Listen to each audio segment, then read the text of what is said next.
On en vient à ce gros coup de colère de Donald Trump contre la Colombie. Antoine Lard, vous êtes notre correspondant à Washington. Qu'est-ce qui se passe exactement ? Écoutez, c'est une question d'expulsion de migrants. Il faut savoir que depuis plusieurs jours, les États-Unis utilisent des avions militaires pour expulser des migrants en situation irrégulière, et notamment des Colombiens. Seulement voilà, la Colombie refuse que ces appareils se posent sur son territoire. Le président colombien estime qu'utiliser des avions militaires, eh bien, c'est dégradant, et il dit que les expulsions peuvent se faire, mais à bord d'appareils commerciaux uniquement. En apprenant cela, et en apprenant que des avions militaires américains ont dû faire demi-tour, Donald Trump a vu rouge.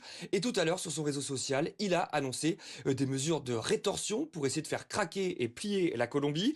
D'abord des taxes douanières à hauteur de 25% sur tous les produits colombiens importés aux États-Unis. Trump dit que ces taxes s'appliquent dès aujourd'hui avec effet immédiat et que dans une semaine, elles seront multipliées par 2, des taxes à 50% donc. Et puis, le président américain a aussi annoncé des interdictions de territoire pour les officiels colombiens qui n'ont donc plus le droit de se rendre aux États-Unis. Alors tout cela n'impressionne pas beaucoup le président colombien.